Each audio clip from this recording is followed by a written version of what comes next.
Hi, my name is Rachel Donovan. I'm 49 years old. And for 22 years, 22, I thought I knew exactly what my life was going to look like. The house, the holidays, the grandkids someday. I had the whole picture in my head. I was so wrong. I want to tell you what happened to me. Not the cleaned up version, the real one. Because I think a lot of women watching this are living some version of what I was living, and they haven't let themselves name it yet. Some of you already have. You already felt it. That drop in your stomach when something doesn't add up, and you decide, for just a little longer, not to look. Stay with me, because the ending isn't what you think it's going to be. Before I get to the night everything fell apart, I need you to understand who I was before that night. Because the woman I am right now, she barely recognizes that person. I married Mark when I was 26, he was 28. We met at a friend's backyard barbecue in Columbus, Ohio. Nothing dramatic about it. He had this easy, boyish thing about him. He made the whole room a little lighter just by being in it. He sold commercial insurance. I was a dental hygienist. Two completely ordinary people who wanted a completely ordinary life. And for a long time, that's exactly what we had. 3-bedroom house in a quiet suburb. 2 kids. Jordan, who's 24 now, and Emily, 21. I stayed home when they were little, went back part-time once Emily started kindergarten. We had cookouts on Sundays. We drove to Myrtle Beach every summer until gas prices made that a memory. We fought about money the way every couple does. But I never, not once, doubted that we were building the same thing. I want you to really sit with that word, team. Because the day I found out the truth, I understood that I had been playing on a team of one for longer than I was ready to admit. It started small. So small I almost walked right past it. About 2 years before everything blew up, Mark started staying late at work. Not dramatically late. Just enough that dinner got cold, then got pushed back, then became a habit. He told me his company had brought on a junior associate, and he was spending extra time training her. Her name was Brittany. I remember the first time he said it. He dropped it in the way you'd mention any coworker. Flat, unremarkable, like he was reciting something off a list. Brittany's still learning the software, so I stayed to help her out. I didn't think anything of it. 20 years of marriage gives you that kind of trust. Or at least you believe it should. But here's something I want every woman watching this to remember, and I mean it. The moment someone starts explaining themselves, before you've even asked a question, that is the moment to start paying attention. Mark started doing this. Little justifications dropped into conversation like they were nothing. I had to stay late. Brittany had a client situation. I grabbed lunch near the office. Brittany knows all these spots. You would have laughed at what Brittany said today. Brittany. Honestly, I wasn't even suspicious at first. I was just tired. That deep, chronic tired that hits you when you're in your late 40s and you're managing a job and aging parents and 2 teenagers who need rides everywhere. And a husband you just assume is busy with work. I was so tired I didn't have the bandwidth to be afraid. Looking back now, I can see every thread I chose to ignore. The gym. He'd never gone consistently in a decade, suddenly 4 days a week. The wardrobe. Not just a shirt here and there, but an entirely new look. Clothes a 28-year-old would wear. His phone. That phone that used to sit face up on the kitchen counter like it was nothing. It started disappearing into his pocket the second he walked through the door. I noticed all of it. I just talked myself out of connecting the dots, because connecting the dots meant admitting something I wasn't ready to survive yet. If you've ever done that, noticed the signs and then quietly, deliberately looked away, let me know in the comments. Because I think it's one of the most human things women go through. And almost nobody talks about it without shame. There's nothing to be ashamed of. Denial is just love protecting itself as long as it can. The night everything changed was a Tuesday. Completely ordinary Tuesday. I was folding laundry on our bed. Mark was downstairs watching TV. I wasn't looking for anything. I want you to know that. His phone buzzed on the nightstand. The screens lit up, and before it went dark, I read the first few words of a text. Can't wait to see you this weekend. Tell her you have a work trip again, lol. My hands went cold. I just stood there. Probably 30 seconds. Felt like a year. I stared at a screen that had already gone black, trying to convince myself I'd misread it. Maybe it was a coworker joking something. Maybe her meant someone else entirely. Maybe I was about to blow up my entire life over a misunderstanding. I picked up the phone. I'm not going to pretend that was the ethical thing to do, but I think every single person watching this, if you're honest with yourself, would have done exactly the same thing. The phone wasn't even locked. He'd kept the password as our anniversary date, which, looking back, felt like he hadn't thought I was paying close enough attention to ever figure it out. I opened the messages, and there it was, months. Months. Conversations with a contact saved simply as B. Photos. Plans for Elston, sold to me as a regional sales conference. Messages that made it absolutely clear this wasn't some emotional thing that had, gradually, accidentally slipped. This was a full relationship, running in parallel to our marriage, hidden behind every excuse he'd handed me for over a year. Have you ever felt your entire past rewrite itself in real time? Every late night, every work trip, every distracted dinner, suddenly it all snapped into a completely different shape. Like watching a photograph develop in reverse. Everything I thought I recognized, dissolving into something I didn't know at all. I didn't scream. I didn't cry. Not yet. I sat down on the edge of our bed, his phone in my lap, and something inside his chest went completely still. Not numb. Still, like the moment before something very heavy hits the ground. Mark came upstairs 20 minutes later. Found me exactly where I'd been sitting. His phone face up on the comforter beside me. He didn't even try to lie. I think that's actually what hurt the most. He looked at the phone, he looked at my face, and instead of scrambling, instead of panicking, he sighed. Like I was the inconvenience, like I'd interrupted something. "Rachel," he said, "it's not what you think." "Then tell me what it is," I said. My voice came out steadier than I expected. I don't know where that came from. He sat down in the chair across the room, not next to me on the bed, the chair. I noticed that immediately. He rubbed his face with both hands and said, "Her name is Brittany. She works with me. It just happened. How long? Does it matter?" "It matters to me, Mark." He was quiet for a long moment. And in that silence, I could feel 22 years of marriage just hanging there, by the thinnest thread, about to give way. "Almost a year," he finally said. "A year. 365 days, give or take, of him coming home to me. Sitting across from me at dinner, sleeping next to me in this bed, while he was building an entire secret life with someone else." I asked how old she was. I watched his face change before the words came out, like he already knew how it was going to land.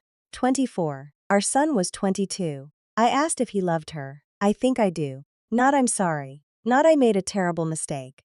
Just a quiet, almost relieved admission that yes, he had developed feelings for a 24-year-old coworker, while I had spent a year wondering why he seemed distant, quietly blaming myself, wondering if I'd let myself go, wondering what I'd failed to do. If you've ever blamed yourself for someone else's betrayal, I need you to hear this. It was never about you not being enough. It was about them deciding to be less than they promised to be. That is not your failure. That is theirs, and theirs alone. I didn't kick him out that night. Some of you are probably yelling at your screen right now. Trust me, looking back, I saying. But 22 years doesn't evaporate in 20 minutes, even when it probably should. I told him to sleep in the guest room. I lay awake until 4 in the morning staring at the ceiling, feeling the entire future I'd planned quietly coming apart overhead, like something structural giving way. The weeks that followed were this awful, exhausting blur. Mark went back and forth, guilt one night, justification the next, sometimes both in the same sentence. "I'm so sorry, I think we should try counseling." Then 2 nights later, "You've changed too, you know. You're not the same person I married." As if that excused a single thing. I'll be honest with you. There was a part of me that wanted to fight for it. A small, stubborn, 22 years invested part of me. Not because I still trusted him, but because starting over at 47 scared me more than staying in a broken marriage did. And then something happened that took the choice right out of my hands. About a month in, I came downstairs to find Mark in the garage, thinking I was still upstairs. He was on the phone. I could hear his voice through the door, and there was a lightness to it, a looseness, that I hadn't heard directed at me in years. He laughed, this real, full laugh, chest, not throat. And then I heard him say, "I just need a little more time to figure out the divorce stuff. Then we can finally be together, for real." Divorce stuff. He'd already decided. Before he ever told me he was thinking about it. The counseling he'd suggested wasn't to save us. It was to buy time while he sorted out logistics with someone else. That was the moment I stopped fighting. I walked into the garage. For the first time in a month, I felt completely calm. He hung up so fast he nearly dropped the phone. "I want a divorce," I said. And I watched relief wash over his face before he could catch it. Relief, like I'd just handed him the exit he'd been too cowardly to take himself. "Rachel, I think that's—" "Don't," I said. "Don't make this sound like my idea was generous. We both know what you've already decided. I want to tell you something about that moment, something I hold on to even now. There is a strange, hard-won power in being the one who says the words first. Even when you're the one being left, it doesn't erase the pain. Nothing does. But it gives you back something. A small, important piece of yourself in a situation where you've had none." The divorce took about 8 months. Ohio is a no-fault state, so the affair didn't change much legally. We split everything roughly down the middle: the house, the retirement accounts, the cars. Mark moved in with Brittany within 3 months of moving out, which told me everything I needed to know about how long he'd been planning his exit. Our kids were devastated. Jordan was 22, just out of college. Emily was 19, sophomore year at Ohio State. I remember sitting them down and telling them. Emily cried immediately. Jordan went completely silent, and from him, that was somehow worse. A few weeks later, Jordan told me something that still sits heavy in my chest. He said, "Dad's been weird for like 2 years, Mom. I thought you knew." I asked what he meant. He just seemed checked out, distracted. I figured it was a midlife crisis thing. I didn't think it was an actual person. Our own son had noticed. And he hadn't said anything because what do you say? "Hey Mom, I think Dad might be cheating" isn't an easy sentence for a 22-year-old to hand his mother. I'm going to be honest about the year that followed. Because these stories don't do anyone any good if they skip the part where it's actually terrible. The first year after the divorce was the hardest year of my life. Not a close second. The hardest. I moved into a small 2-bedroom apartment 15 minutes from the house we used to share. I remember the first night, sitting on a mattress on the floor because the furniture hadn't arrived yet, eating cold pizza out of the box, crying until I gave myself a headache. Not because I missed Mark exactly. I missed the life. I missed knowing what the next 20 years were supposed to look like. I missed having a plan. I went back to work full-time and picked up extra shifts to cover the financial gap. I learned to do things I'd never had to figure out alone: mortgage applications, car repairs, a leaking faucet fixed at 11 at night using a YouTube tutorial because I was too stubborn to call anyone for help. There is a particular kind of loneliness after a long marriage ends. It's not like regular lonely. It's the loneliness of a missing limb. You reach for someone out of pure habit, to share a piece of news, to laugh at something on TV, to complain about your day, and then you remember, all over again, that they're gone. And you have to absorb that small shock all over again. But somewhere around month 7 or 8, something started to shift.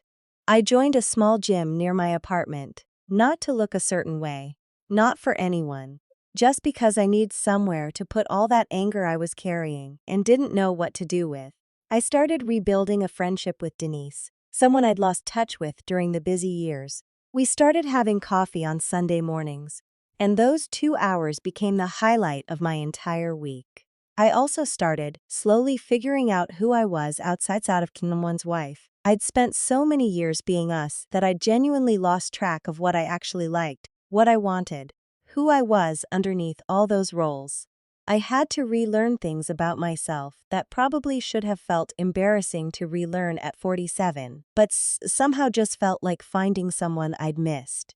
Around the 1 year mark after the divorce was finalized, I enrolled in an online program to become a dental hygiene instructor, training to teach at a community college level. It meant more school, more debt, more risk, but it also meant building something that was entirely, completely mine. Something Mark had no part of, no claim to, no shared history with. That mattered more than I can explain. I finished 18 months later. Got a part-time teaching position at a community college while keeping my hygienist job on the side. And for the first time since that night with the phone, I looked at my future and felt something other than grief. I felt curious about it. Now, this is the part of the story I genuinely didn't see coming, and I don't think you will either. From what I pieced together, through the kids, through mutual friends, through things that eventually became impossible to keep private, Mark's new life with Brittany looked picture perfect for about the first year. He moved into a sleek downtown apartment with her. He started posting on social media again, something he'd barely done during our marriage. Fancy dinners, a trip to Miami, a watch that Jordan later told me cost more than our old minivan. I won't lie to you. There were nights during that first year when I scrolled past one of those photos and felt something twist in my chest. Not jealousy exactly, more like grief mixed with humiliation. The public, visible evidence that he had traded 22 years for something that looked, from the outside, like an upgrade. But Jordan, who stayed in occasional contact with his father out of some complicated sense of obligation, started telling me things that painted a very different picture underneath the surface. Dad seems really stressed, Jordan told me about a year and a half out. Like constantly. He keeps making comments about money. Brittany, it turned out, had expensive taste and very little patience for delayed gratification. Mark had been covering her car payments, a credit card she'd run up before they even moved in together, designer items she insisted were investments. He'd dipped into his retirement savings for the security deposit on their apartment because, and I want you to really hear this, Brittany said splitting it 50-50 wasn't fair since Mark made more money. Sit with that for a second. The same man who used to calculate restaurant tips to the penny. The same man who lectured our kids about the dangers of credit card debt. Now hemorrhaging money, trying to keep up with a 25-year-old's expectations. About 2 years after the divorce, Jordan called me on a Tuesday evening. I could tell from his voice immediately. "Mom," he said, "you're not going to believe this." Mark had come home early from a work trip.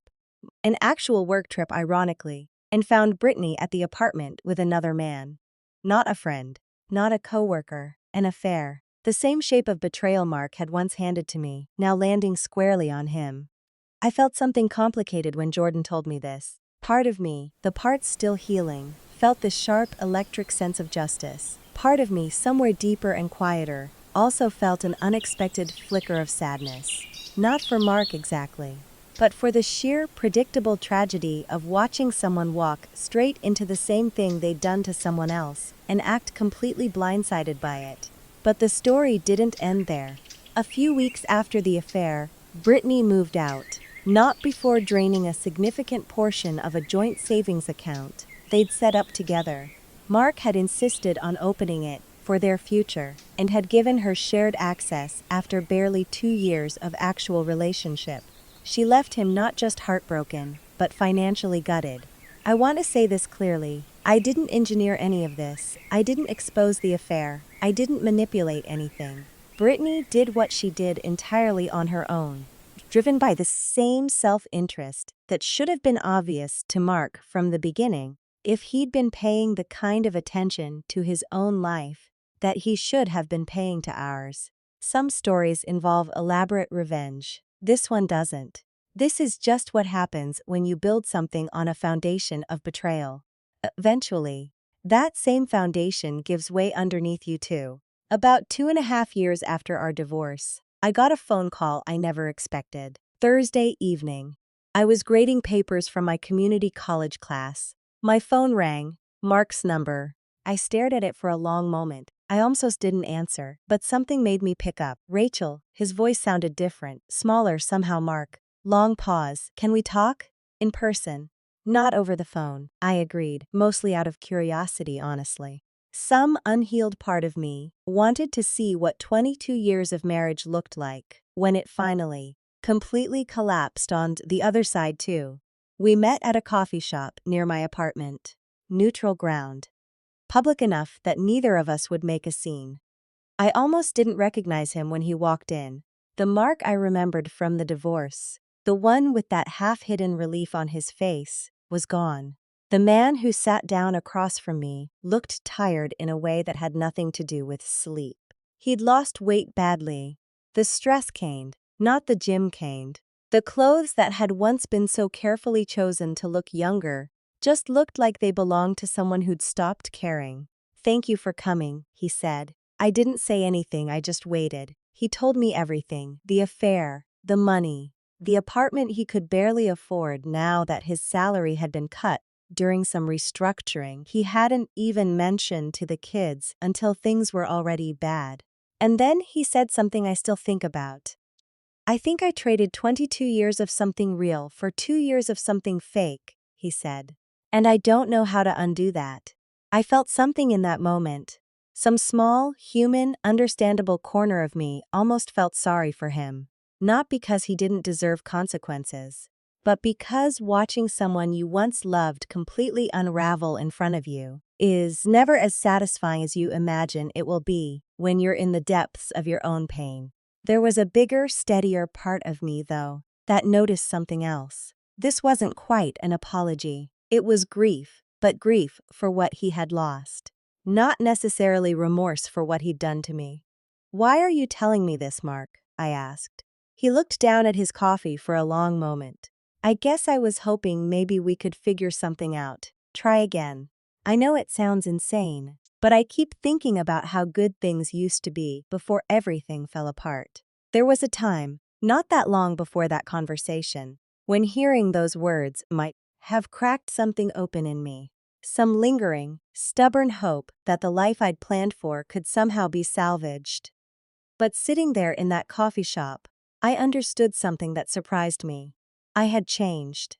Not as a performance, not as an act of revenge. Genuinely, fundamentally changed. And I hadn't even fully noticed it happening until that exact moment. "Mark," I said, "I'm not the same person you left. I know things have changed, but no." And for the first time in the whole conversation, my voice came out firm instead of careful. "You're not asking to come back to the life we had. That life doesn't exist anymore. I built a completely different one. And honestly, I don't want to go back to who I was before, even if that meant going back to you." I told him about the teaching position, about Denise and Sunday mornings, about the apartment that was small but entirely mine, about the strange, hard-won piece of figuring out who I was outside of being someone's wife. He listened, and I watched something settle in his face. Not quite acceptance, but close. The realization, maybe, that the door he was hoping to walk back through had been quietly, deliberately remodeled into something he no longer recognized. "I really am sorry, Rachel," he said, and for the first time, it actually sounded like he meant it. Not just for how things turned out for me. For what I did to you. I think I knew it was wrong the whole time. I just didn't let myself stop. I appreciated that. I think every person deserves at least one moment of genuine acknowledgement, even if it comes years too late to undo anything. "Thank you for saying that," I told him. "I forgive you, Mark, not because what you did was okay, but because I don't want to carry the anger anymore. It's heavy, and I've got better things to carry now." We finished our coffee, talked a little about the kids, Jordan's new job, Emily's plans after graduation. Almost normal, in this strange, bittersweet way. Two people who used to build an entire life together, now just two acquaintances catching up on logistics. Before I left, he asked one more time, "Quitter, is there really no chance? For us?" I thought about it honestly before answering. I owed him that much. "No," I said, "there isn't. But I hope you figure out how to build something good, Mark. I really do. I'm just not going to be the one helping you do it this time."